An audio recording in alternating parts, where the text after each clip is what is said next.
In the flickering blue light of her iPhone screen at 3:17 a.m., 26-year-old Ava Ramirez stared at the text message that sliced through her chest like a razor. "Can't wait to see you again tomorrow night, babe." Same hotel? Fire. It wasn't from her. It was from him, her fiancé, Ethan Caldwell, the golden boy real estate developer everyone in Chicago adored. The message was meant for someone else, but it had landed in Ava's phone because she'd secretly cloned his the week before. Her pulse thundered in her ears as the Windy City's distant L train rumbled outside her Lakeview apartment window. In that moment, something inside her snapped, not into tears, but into cold, crystalline resolve. Ethan thought he was clever. Ava was about to show him what clever really looked like. Ava had met Ethan 2 years earlier at a rooftop bar in River North, the kind of place where young professionals in tailored suits pretended they weren't networking.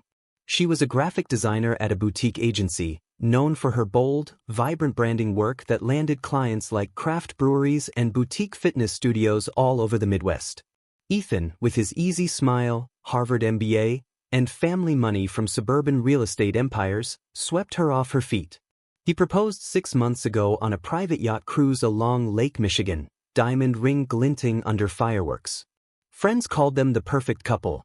#Ava and Ethan trending on Instagram with photos of brunches at trendy West Loop spots and weekend getaways to Door County. But perfection has cracks. It started small, late nights, at the office, phone always face down, sudden password changes. Ava ignored the red flags at first. She'd grown up in a tight-knit Mexican-American family in Pilsen, where loyalty was everything and trust was given freely until shattered. Her mother had drilled into her, "Mija, when a man lies once, he'll lie forever." But Ethan was charming, apologetic, always with gifts, Louboutin heels, surprise trips to Miami.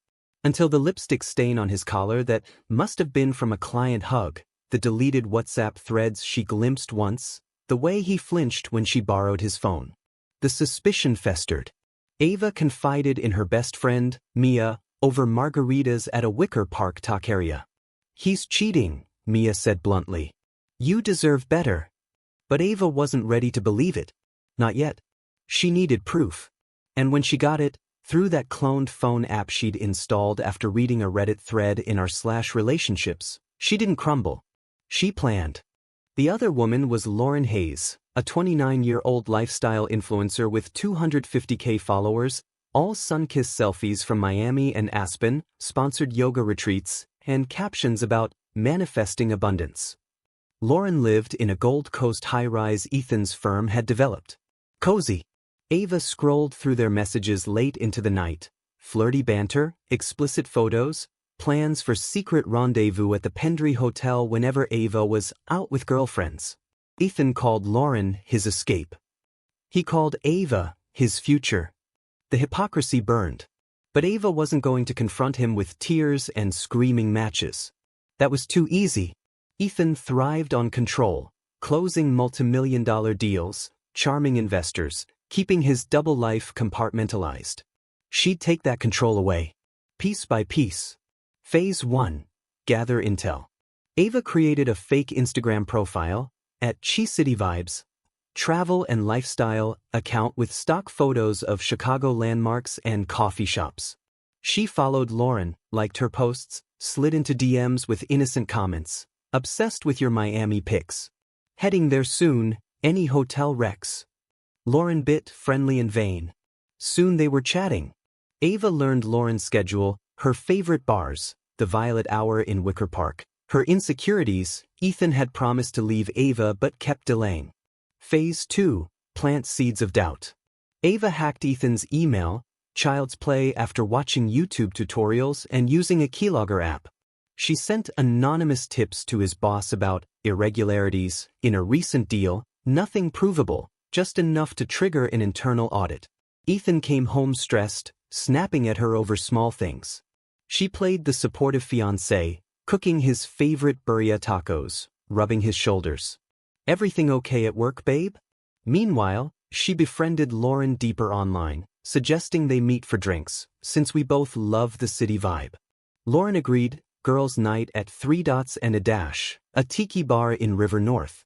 Ava showed up in a wig and oversized glasses, introduced herself as Sophia from Logan Square. They laughed over my ties. Lauren spilled everything. My guy's engaged, but he says she's boring. He's leaving her after the wedding planning stress dies down. Ava smiled, recording it all on a hidden mic in her purse. The suspense built like a summer storm over Lake Michigan. Ethan grew paranoid, new locks on his phone, questioning Ava's late nights at client meetings, really, plotting sessions with Mia. Lauren started posting cryptic stories about trust issues. Ava fed both fires anonymously. To Lauren, screenshots of Ethan's loving text to Ava. To Ethan, hints that Lauren was seeing other guys, fabricated chats from another fake account. The elaborate setup peaked on the weekend. Ethan thought Ava was visiting her family in Pilsen for her abuela's birthday. He'd booked the Pendry suite with Lauren, same as always. But Ava had other plans. She'd hired a private investigator, a referral from a coworker's divorce horror story, equipped with discreet cameras. She tipped off a gossip blogger who ran the popular Chicago tea account at Windy City Whispers. And she orchestrated the ultimate sting. That Saturday night, as Ethan and Lauren checked into the hotel, blissfully unaware, Ava hosted a surprise engagement party at their shared Lincoln Park condo. She'd invited Ethan's colleagues, his parents from the suburbs, her entire family, even some of Lauren's influencer friends she'd connected with online. The theme: celebrating Ava and Ethan's future. Caterers set up charcuterie boards and champagne towers. A projector looped their couple photos on the wall. At 9:47 p.m., right as the party hit full swing, Ava's phone buzzed, the PI's live feed. Ethan and Lauren, tangled in sheets, champagne flutes in hand. Ava dimmed the lights, gathered everyone in the living room. "I have a special video montage to show," she announced, voice steady. Gasps rippled through the room as the hotel footage played, crystal clear, time-stamped, undeniable. Ethan's mother fainted into his father's arms. His boss's face turned stone. Lauren's friends stared at their phones, horrified.